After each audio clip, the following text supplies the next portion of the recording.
So today we're going to be doing another video on the Dokfan Wiki. I am just now starting the recording for this video, and I have a bunch of stuff on my desk. Yeah, let me just go ahead and put this up here. I don't know what unit we're talking about today, to be honest. Let's go ahead and take a peek. So let's go ahead and scroll on down what we got here. So we spoke about you. We spoke about this TN. It says TN right over there. It hasn't loaded up yet. What else have we spoken about? We spoke about this TUR Goku. Who was this? We spoke about this rare card, this R card. Who else? Piccolo, we spoke about. Who's this? This is the Vegito blue card from Dragon Ball Heroes. We spoke about him already. Super Vegeta, we spoke about him. This page is still loading, so if nothing's showing up, that's the reason why. The Gregory and Goku, Oblivion. Hey, I love me some Elder Scrolls, but please, damn these ads. Okay. We spoke about you. We spoke about you. All right, we haven't spoke about Boss Rabbit though. So I guess that's who we're talking about today. Okay. All right. So let's see what we got here. Can I just close this off? I don't know why it's taking a bit longer for me to load this. I already have my computer ready to go like an hour in advance, and I'm actually like a bit more awake now than I have been since these previous days of me recording. All right. So outnumbered and outgunned monster Carrot. His leader skill is 3 key and 70% to stats to terrifying conquerors. I honestly like the little creative idea where these free-to-play cards, which I'm gonna assume this guy's a free-to-play, gets like these 200% escalator skills.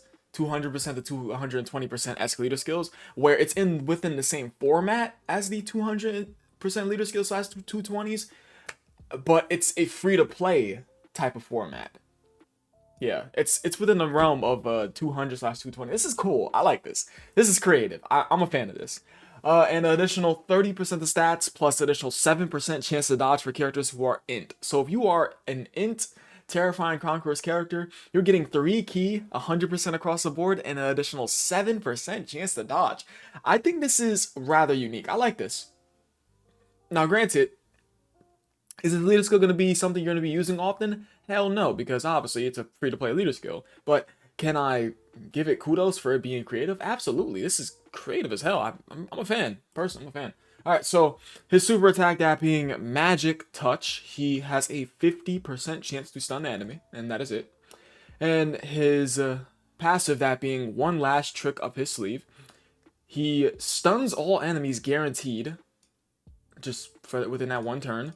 And he has a 30% chance to stun the attacked enemy. I'm going to assume that's for one turn, right?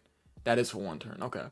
And when the attacked enemy is in the following status, that being stunned, he gets 450% attack, and he does a guaranteed crit. Interesting.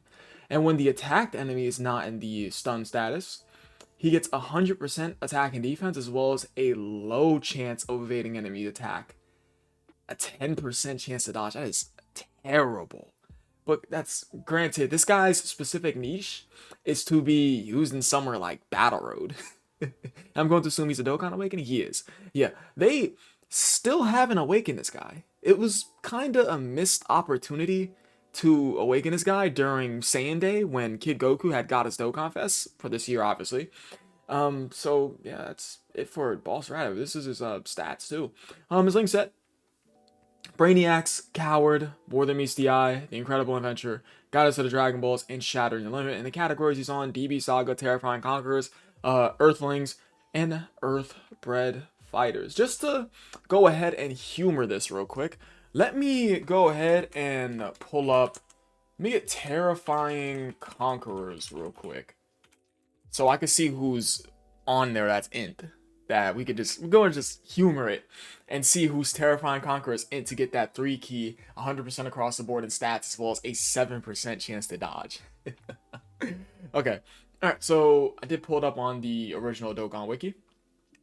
I mean, we do have a Junior. When this guy goes ahead and gets his EZA, and, well, it's not going to happen for a bit, like quite a bit, but when he gets his EZA in the future, bro, oh my god. Bro, when he gets his EZA in the future, mark my words, 50 million attack stats are going to be normalized. You guys notice how anything 20 million and above is pretty much a normalized attack stat? Bro, 50 million and above is going to be a normalized attack stat when this guy gets his EZA. Mark my words. Is 50 million too high? I mean, bro, we jumped from 10 million to 20 million so easily. Even with that being said, it's probably going to be way higher. Is 20 million like a bare minimum, a good attack stat to have? I would probably say maybe like, is it like 25 to 30 million? Would that be considered a good attack stat? I feel like a 20 million attack stat and above is like an entry level good attack stat. No, I mean, that's granted you don't have the support, you don't have like the best linking partners and all the other good stuff. Like a normalized normal turn where the card is not completely optimized. I feel like 20 million is a pretty solid starting ground to where, okay, this unit is doing some solid damage. Okay, who's on in? So we got my junior. We do have the LR Ginyu Force. The rest of you guys are obviously hot ass cheeks. Where else we have you? I mean, we got Kui. Him being this dodge character slash support, I believe. So all of these guys would be getting it. So I think Kui would benefit from it because he's a dodge character. I mean, this card is not really going to be benefiting too much from it. Will they? I don't exactly. It's, I don't know. Okay, so this guy's niche is to be ran inside a place like Battle Road because he has 3 separate stun procs.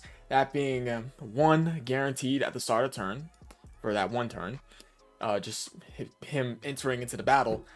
2 from his super attack effect where he has a 50% chance to stun enemy for 2 turns, and he has a 1 turn stun. So he has 3 separate stun procs, 1 being guaranteed from his entry turn, and only from then his entry turn, and another being 2 turns from a super attack effect, and another being inside of his passive, that being for 1 turn. And he is rewarded for stunning enemy with 450% attack and a guaranteed crit. And I would say that he should have a defensive buff, but I feel as if though him having a defensive buff doesn't really matter, considering his niche is for him to be used in Battle Road, and Battle Road is piss easy, and he doesn't need a defensive buff for Battle Road because he's already gonna have stunned the enemy. That's granted. It's from his first turn of stunning all the enemies, right? Now, if it's multiple enemies, I mean, you might have to go ahead and pop the item. You just might. Because if the target's, well, actually no, you don't because even if he's taking normals, I mean, I know it's only 100% attack and defense, but he does technically have a defensive buff because if it's if he's up against multiple enemies and it's past the turn where he has that guaranteed stun off, then he's gonna be attacked by an enemy who's not stunned. He's still gonna have this 10% chance to dodge, which is terrible, but I mean, no, it's terrible. I'm not gonna cape for that. As well as 100% attack and defense. Okay, so clearly you're not using this guy inside meta content.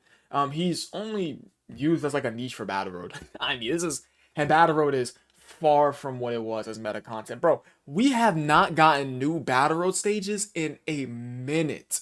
When is the last time we got an EZA area for a free-to-play unit too? Did they just forget about EZA area? It's been a minute. Oh man, it's really been a long time. Okay, so that's gonna be about it. I appreciate you guys for watching. You guys are the best. Leave a like and subscribe if you enjoyed the video, and that is going to be all. It doesn't show who created this card. I feel like this is a interesting card. I feel like this awakening for this this monster carrot, this boss rabbit or whatever, I feel like this is something that just seems feasible. They wouldn't make him a good unit. He'd just be one of these niche units that you would just go into like some old ass off meta content for to you know, fuck around with. I mean, I guess that's it. And that's gonna be all. I'll see you guys in the next video. Peace.